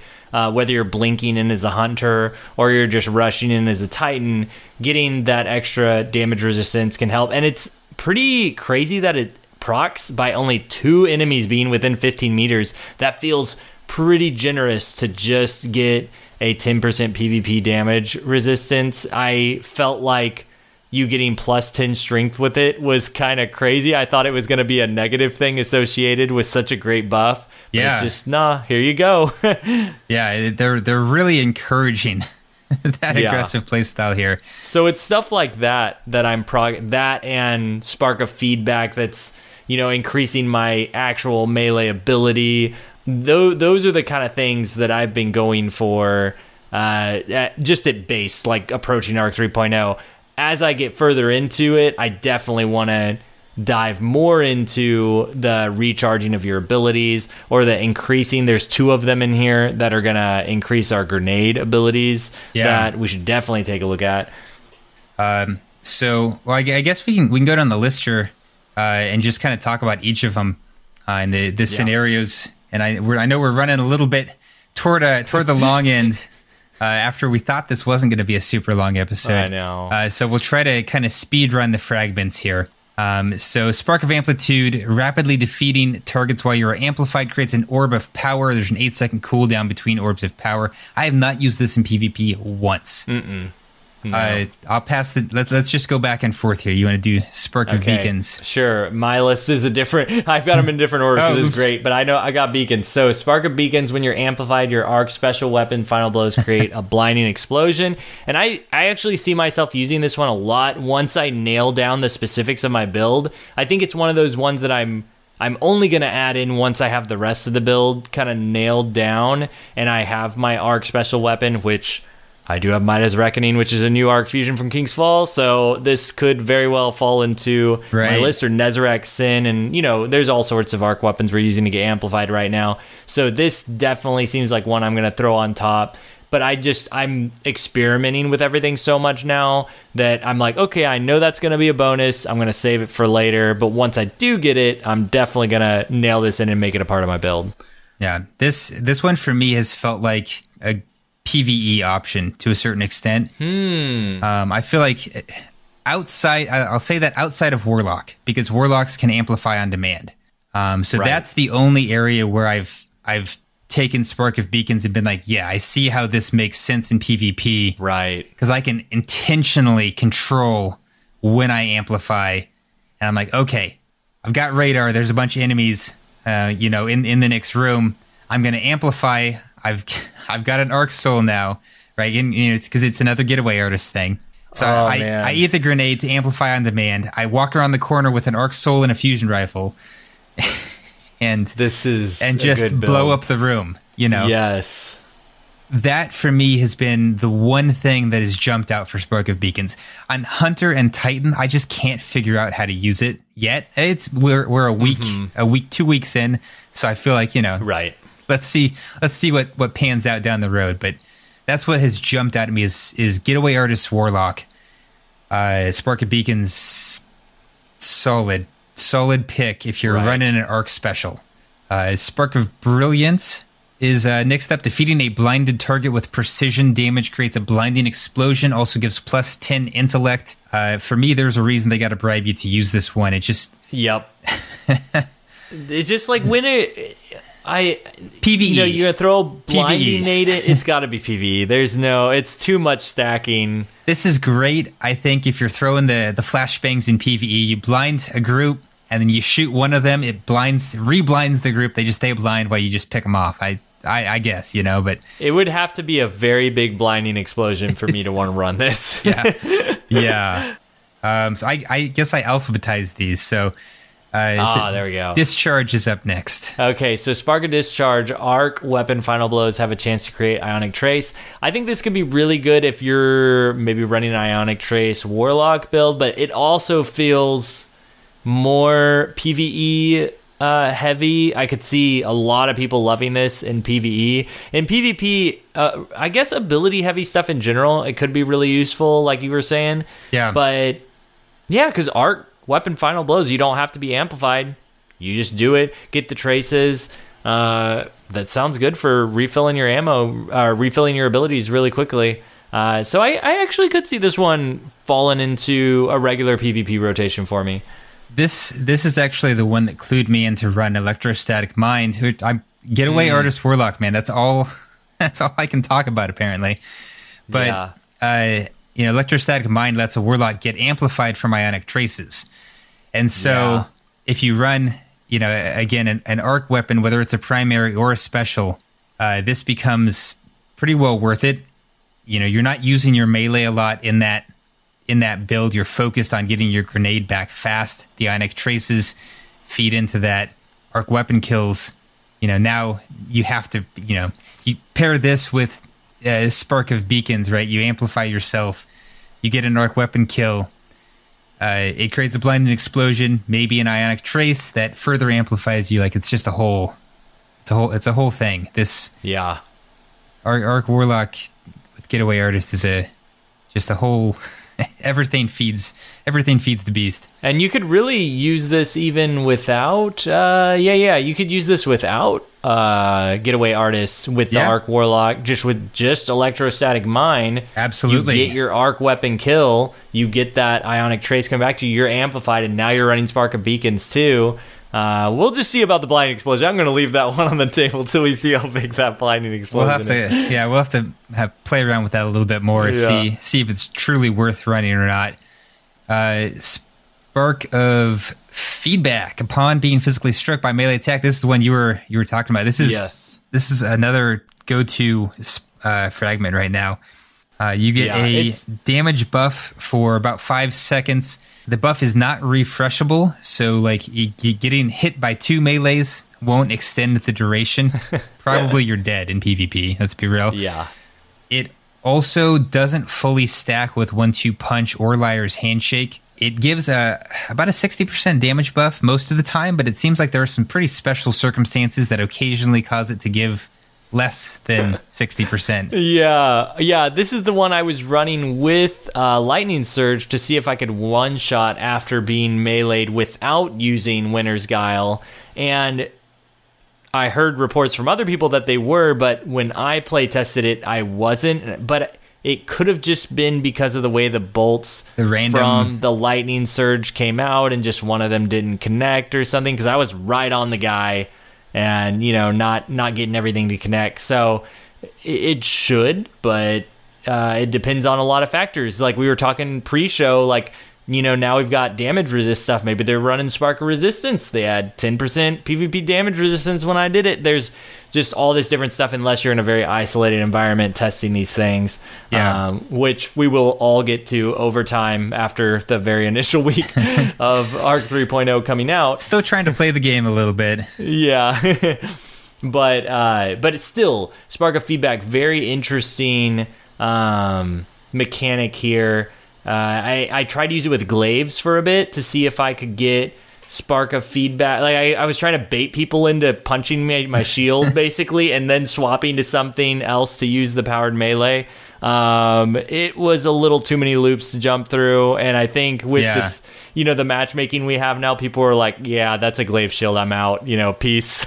So, but it was a fun experiment. I think if you're really in people's faces, it could be a fun thing to build, or fun thing to play with, especially if you're building it with feedback fence on a Titan. Yeah, super strong option for a Titan melee build.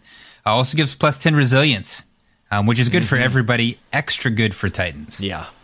And then I've got Focus up next. Focus. We've got Spark of Focus. After sprinting for a short time, your class ability regeneration is increased. And that's, in PvP, I believe this is a 75% additional base class ability regen rate, which is very that's a good bit of your stuff back. So class ability regeneration.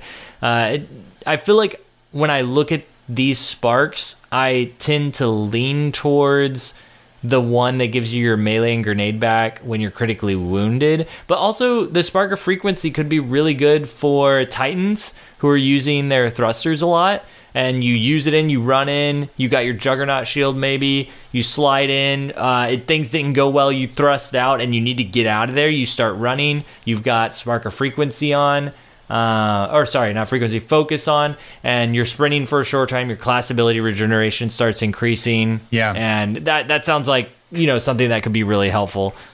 This is definitely one that I immediately picked for running Juggernaut on Titan. Yeah. It just felt like a natural choice. I think it pairs well if you are doing stuff to regen your melee, and then throwing on some stasis armor so you can get those immediate boosts when your energy drops to 0. Yeah, get the melee and the class ability back so you can keep juggernauting, keep punching everything. I think it's great for an aggressive build, especially if you're stacking stuff like. If you're stacking using thrusters and you're using Juggernaut, both of those things depend on your class ability as a Titan. So this would be ultra important for you. Yeah, and it is definitely a noticeable increase to that regen rate. It's pretty solid. It pays for itself, I guess is what I'm saying. If you're playing aggressively, you're sprinting enough, it's going to pay for itself. Spark of Frequency, after melee hit, you get a big reload buff. Haven't really found a reason to use this one yet. I'm sure there are some use cases that just haven't come up for me, but it's not one that I've been attracted to. So I bet it's going to be PvE. I could see boss damage situations where there's a lot of adds, melee kill, reload, speed goes up for a short duration, something like that. Possibly, yeah. I don't know. I'm not sure what the use case is for this fragment, to be honest with you, man. I don't know. I got a dud, but I'm going to pass Ions over to you here. Okay, Spark of Ions. Defeating a jolted target creates an ionic trace. This one could go really well with, which I'm guessing you were probably running with your Titan build with the grenades that are jolting them, and then you finish them off with the glaive. And then you got an ionic trace. That sounds like a pretty solid build. Yep, that's what I was doing. I was running this, and I guess I'm jumping ahead, but Spark of Shock. Arc grenades apply jolt, so you run Spark of Shock, Spark of Ions.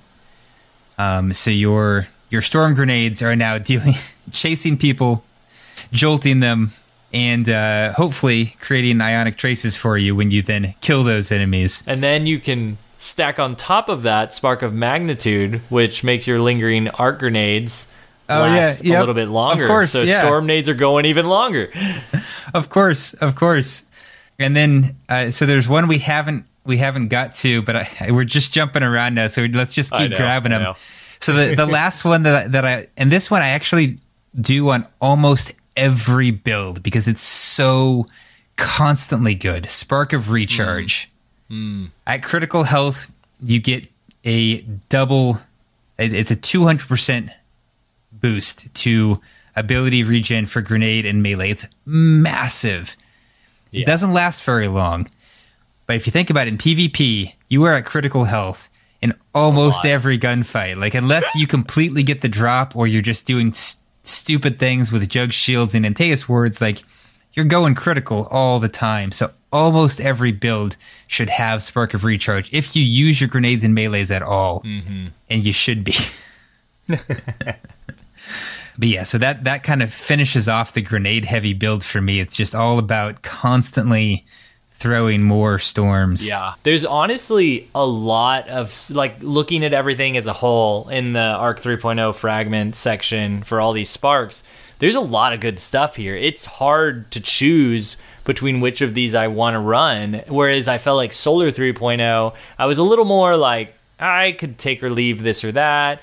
Void 3.0, I had a lot that I was like, I need to run these things. But Arc 3.0, it was like, man, there's so many different ways to run all this, and there's so many different ways that it synergizes with the different abilities we've been given for these different subclasses. It really is hard to, unless you're running specifically, I'm running grenades. Yeah, it's hard to pin down which one of these you want to be running because they all have their own really good benefits.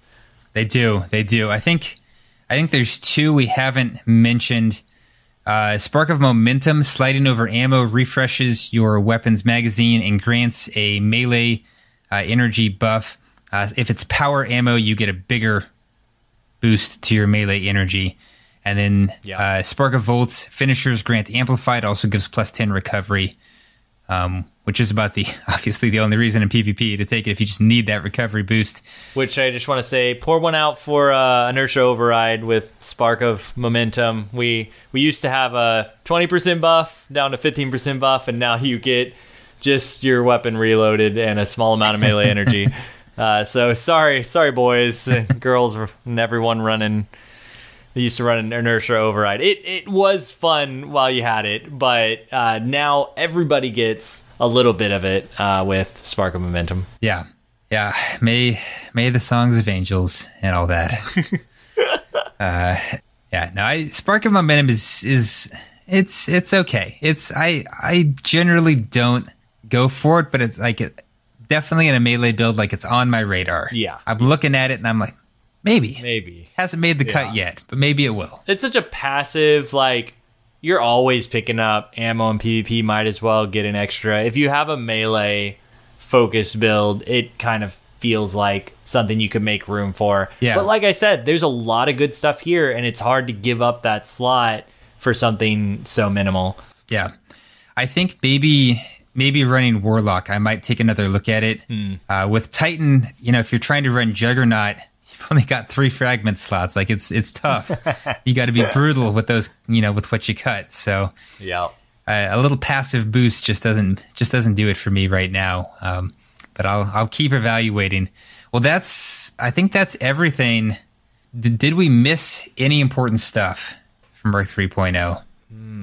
I really don't think so. I think we nailed it. I think just my final thoughts on the whole thing. Yeah. It really feels like Arc 3.0 to me is about making people either 1v1 you through Jolt, because if they don't, they're going to get chained, or once you do get a 1v1, you keep that momentum and speed with your ability enhancements through the next kills and just keep it rolling. And it's a really fun loop. I think it's really awesome the way they implemented all this stuff, and I'm excited to see what the community and everyone here on Massive Breakdowns, all the guests and everyone, figure out how to run all this stuff, because there's a lot here. Yeah, we're for sure going to be talking about this all season long, I think. Coming back to new builds that we discover as things progress.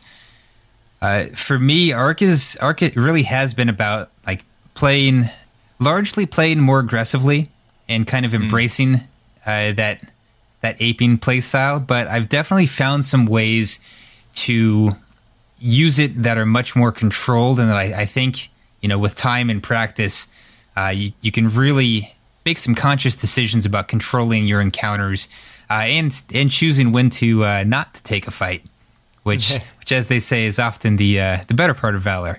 Knowing when to run away is and being able to effectively escape. Hunters got dodge. Warlocks, like I said, have an easy route to amplification if they want to go that way, which does allow you to evade. And Titans have more mobility than ever before as well. So keep in mind, you don't have to just blitz all the time. You can also disengage very successfully with Arc. That'd be my number one reminder. Yep. You can hold S sometimes instead of W. And thruster S too now. Yeah. So. Yeah. Double tap that S, jump backwards, or however you have it keyed. I don't know. All right. Well, Lego, let's remind everyone where they can find more from you on the interwebs. Sure, yeah. This has been Lego, aka Legoleflash. You can find me on Twitter or YouTube, basically, at LegoLeFlash. Love to have you come check out some videos. All right, and I will be dropping the links as per usual in the show description, so be sure to check that out. Drop some likes, some subscribes, some follows on all the places. And before we go, I do want to take just a moment, as promised, to circle back and say thank you to a few more folks. First up, I would like to extend a special welcome and thank you to new patrons joining Massive Breakdowns for the first time. I'm going to say revanchism. It's Revanche I5M, so it could go either way there. Thank you so much, regardless, for your pledge and support. Really appreciate that. And Rock DC. Rock has been doing great stuff with all kinds of Destiny science for a long, long time. Deeply appreciate his support. That's a vote of confidence from somebody whose work I have paid attention to. That means a lot. So thank you so much for that. And special thank you also to everyone who has left a review for Destiny Massive Breakdowns, for Podcast versus Enemies, and for Beneath Twin Suns over the last couple of months. We have had an absolute slew of reviews. It has been so much that I have at times spaced them out. They've come in so fast some weeks. So thank you so much. You've kept us well and truly far ahead in reviews compared to episode numbers, which is how I judge. Do we have enough reviews? We have 100 more reviews than episodes. Okay, that's a good number. That's what I like to see. So thank you so much. As a reminder, if you drop us a 5-star review, I will read it on the air, so long as, it is PG-13. Keep it clean, kids. With that, I have been your host, Kid Kutcha. Lego, thank you so much for joining me once again. Always a pleasure, man. Of course, man. Anytime. All right, I'm going to hold you to that. We're gonna have to take up a collection here for Lego if he keeps hosting this podcast any more often with me. So, no, truly appreciate your insights. Are always helpful. Your energy is always inspiring. So thank you so much. Thank you, dear listeners, for tuning in. This has been another episode of Destiny Massive Breakdowns. Peace.